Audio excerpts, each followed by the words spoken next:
People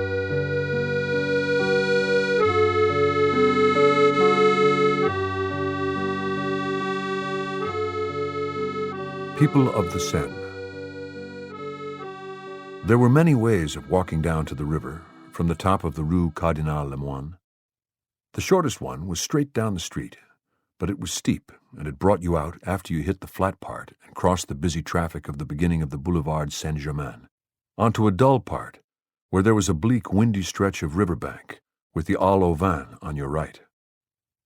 This was not like any other Paris market, but was a sort of bonded warehouse where wine was stored against the payment of taxes, and was as cheerless from the outside as a military depot or a prison camp. Across the branch of the Seine was the Ile Saint-Louis, with the narrow streets and the old, tall, beautiful houses, and you could go over there or you could turn left and walk along the quay with the length of the Ile Saint-Louis, and then Notre Dame and Ile de la Cité opposite as you walked. In the bookstalls along the quay, you could sometimes find American books that had just been published for sale, very cheap. The Tour d'Argent restaurant had a few rooms above the restaurant that they rented in those days, giving the people who lived there a discount in the restaurant. And if the people who lived there left any books behind, there was a bookstall, not far along the quay, where the valet de chambre sold them, and you could buy them from the proprietress for a very few francs. She had no confidence in books written in English, paid almost nothing for them, and sold them for a small and quick profit. "Are they any good?" she asked me after we had become friends. "Sometimes one is." "How can anyone tell?" "I can tell when I read them." "But still, it is a form of gambling, and how many people can read English?" "Save them for me and let me look them over." "No, I can't save them. You don't pass regularly. You stay away too long at a time. I have to sell them as soon as I can. No one can tell if they are worthless. If they turn out to be worthless, I would never sell them." "How do you tell a valuable French book?" "First, there are the pictures. Then it is a question of the quality of the pictures. Then it is the binding. If a book is good, the owner will have it bound properly. All books in English are bound, but bound badly. There is no way of judging them." After that bookstall near the Tour d'Argent, there were no others that sold American or English books until the Quai des Grands Augustins. There were several from there on to beyond the Quai Voltaire that sold books they bought from employees of the left bank hotels, and especially the Hotel Voltaire, which had a wealthier clientele than most. One day I asked another woman stall-keeper, who was a friend of mine, if the owners ever sold the books. "No," she said, "they are all thrown away. That is why one knows they have no value. Friends give them to read on the boats." "Doubtless," she said. "They must leave many on the boats." "They do," I said. "The line keeps them and binds them, and they become the ship's libraries." "That's intelligent," she said. "At least they are properly bound, then. Now a book like that would have value."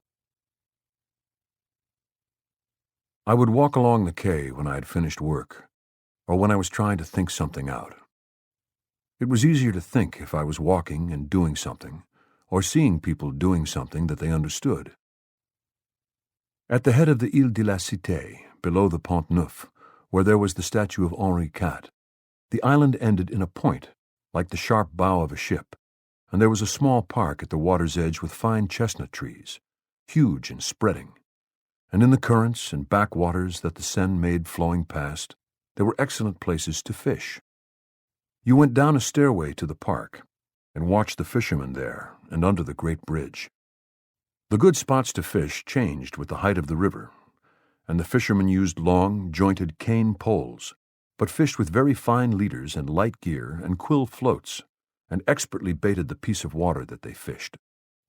They always caught some fish, and often they made excellent catches of the dace-like fish that were called goujons.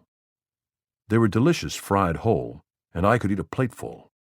They were plump and sweet-fleshed, with a finer flavor than fresh sardines even, and were not at all oily, and we ate them bones and all. One of the best places to eat was at an open-air restaurant built out over the river at Bas-Meudon, where we would go when we had money for a trip away from our quarter. It was called La Pêche Miraculeuse, and had a splendid white wine that was a sort of muscadet. It was a place out of a Maupassant story, with the view over the river as Sisley had painted it. You did not have to go that far to eat goujon. You could get a very good friture on the Ile Saint-Louis. I knew several of the men who fished the fruitful parts of the Seine between the Ile Saint-Louis and the Place du Vert Galant, and sometimes, if the day was bright, I would buy a liter of wine and a piece of bread and some sausage, and sit in the sun and read one of the books I had bought and watch the fishing.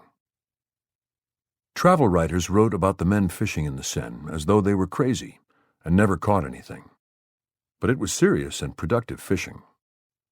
Most of the fishermen were men who had small pensions, which they did not know then would become worthless with inflation, or keen fishermen who fished on their days or half-days off from work. There was better fishing at Charenton, where the Marne came into the Seine, and on either side of Paris, but there was very good fishing in Paris itself. I did not fish because I did not have the tackle, and I preferred to save my money to fish in Spain. Then, too, I never knew when I would be through working, nor when I would have to be away, and I did not want to become involved in the fishing, which had its good times and its slack times. But I followed it closely, and it was interesting and good to know about, and it always made me happy that there were men fishing in the city itself, having sound, serious fishing, and taking a few fritures home to their families. With the fishermen and the life on the river, the beautiful barges with their own life on board, the tugs with their smokestacks that folded back to pass under the bridges, pulling a tow of barges, the great elms on the stone banks of the river, the plane trees, and in some places the poplars, I could never be lonely along the river.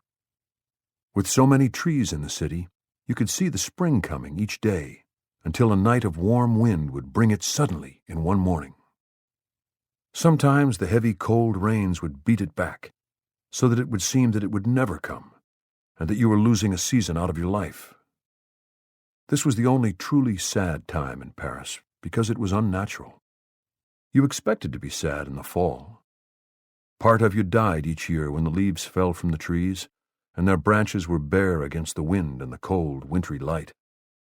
But you knew there would always be the spring, as you knew the river would flow again after it was frozen. When the cold rains kept on and killed the spring, it was as though a young person had died for no reason. In those days, though, the spring always came finally, but it was frightening that it had nearly failed.